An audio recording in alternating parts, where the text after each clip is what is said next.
Events Management, Unit 23, Assignment 1. Competition.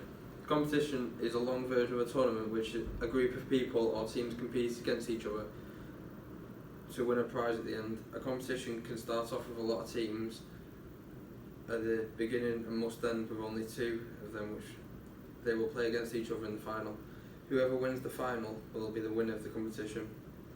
A competition can last from 2 weeks to a year depending on how many people or teams take part. For example, in football, the biggest competition at league level is the Champions League. This lasts for a season, a full football season, but the matches are played every so often, which makes the competition seem longer than it actually is. It starts off with 4 teams in the group stage. The top 2 teams get through and they must play other teams. It then goes into the round of 16, to the quarterfinals, to the semi-finals, and then finally to the final. The team who wins the tournament gets an automatic place into the Champions League next year, no matter where they finish in their league. The purpose of this event is to help people to participate so that they can make themselves better.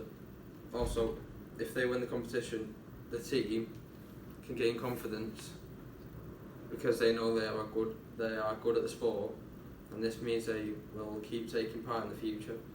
They make friends and they will physically get better at the sport that they are competing in. Plenty of pro athletes have won tournaments in their amateur days, which helps young performers get faith and keep competing in the sport, and will have more confidence to go and win more competitions.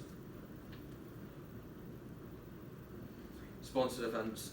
Anyone can take part in a sponsored event. The whole point of the sponsored event is to get sponsors so that they can help you raise money for an activity, such as marathons, fun runs, etc. The money that you make from the sponsors will go to the charity or anything of your choice. This doesn't just benefit other people, it also benefits yourself, as you could take up an activity which helps you get fit and healthy. For example, people do marathons as it is a huge one, and you will get plenty of sponsors for taking part in one. The run is 24 miles and people know it is hard and will give you more money, which you will then give to charities. The purpose of this event is to raise money for a charity or team. For example, a team may have no funds, but a manager or an owner can do the London Marathon and raise money for his club so that they can buy facilities and equipment.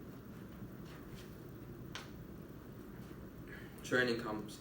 The training camps are for the athletes to go to so they can improve their abilities and fitness.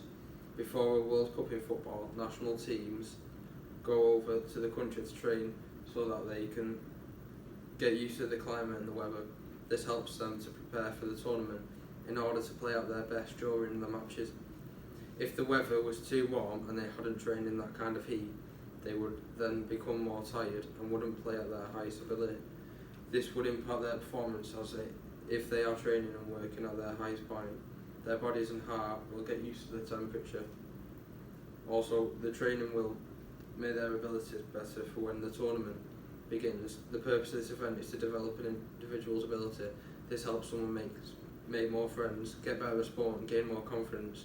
The training camp will be just before a big competition, for example the football Euros, so the team can go to a country and train in the camp to get used to the climate and practice to increase your ability so you are better when the competition starts.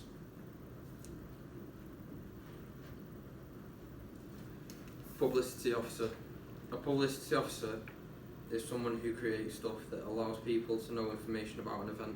A responsibility for this would be publicity, as you need to get the information around where you are doing a certain event. For example, if a dodgeball tournament was to happen in a college, the publicity officers would create posters, send me emails, tell people, etc.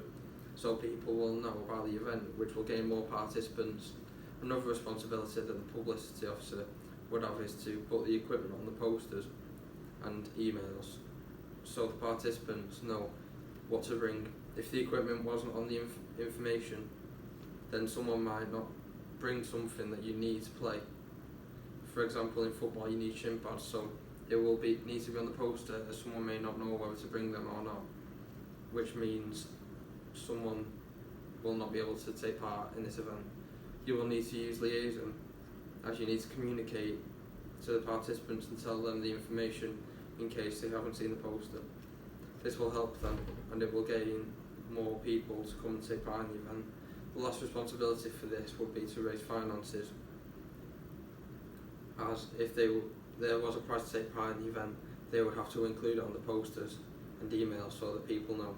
If people didn't put it on, some people may not bring any money, and that means they won't be able to take part, which wouldn't be good for the people, and this means there will be less participants taking part.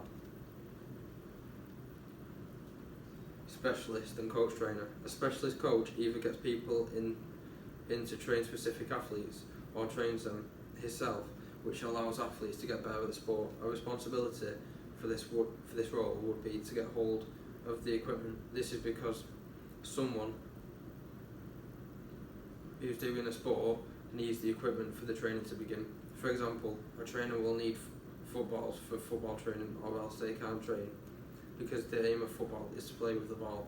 The second responsibility would be liaison. This is so that the trainer can talk to the participants and staff, so he can tell them what to do and explain how to do certain training drills. This will allow the participants to get better. Another responsibility for this would be logistics, as they need to know how to keep the flow of the training sessions so nothing gets confused. They also need to take responsibility for health and safety, as if someone does hurt themselves, they would need to create a risk assessment before the training sessions, just in case. This will allow the training session to reduce injuries. A coordinator. This is the person who runs the full event so that he can keep everything under control, so that everyone has a good time. He also needs to make sure everyone is doing their role correctly so nothing goes wrong. A coordinator will need to take responsibility for logistics, as they need to keep a good flow within the event, as if the flow gets out of hand, the event could go completely wrong. For example, there might not be enough equipment, so you would need to find a plan to resolve it. Another responsibility is health and safety, as the coordinator has to make sure that everyone keeps safe, and the health and safety team have to get checked by the coordinator so he can make sure that everything is right and ready to go. The final responsibility for this role is marketing, so that they may profit from the event. This means that they don't want to be spending a lot of money on equipment but still get a lot of income from the event. Stewards. A steward is someone who protects fans and players from the potential danger that a group of people that can cause. For example, a fan could throw something at a player, and the steward will see who it is and throw them out of the stadium. A responsibility for this would be health and safety, because they have to lead the fans out in case there is a fire. This allows the fans to be safe and not get hurt in case there is actually a fire. Another responsibility would be liaison, because the steward needs to communicate with the other stewards in case there is potential danger around the stadium. The third responsibility that this role has would be logistics, because they have to keep the flow going well in the crowd, or else someone could get hurt. For example, a fan could be fighting another fan, so the steward has to get involved so that the other fans know that they are guaranteed to be safe, as some of the fans may be children. The final responsibility that this role needs to have is the equipment. The steward needs a device that allows him to call for other stewards if there is trouble around the ground. Without the device, it will be harder to get another steward's attention, as at stadiums it is very loud because of the fans cheering.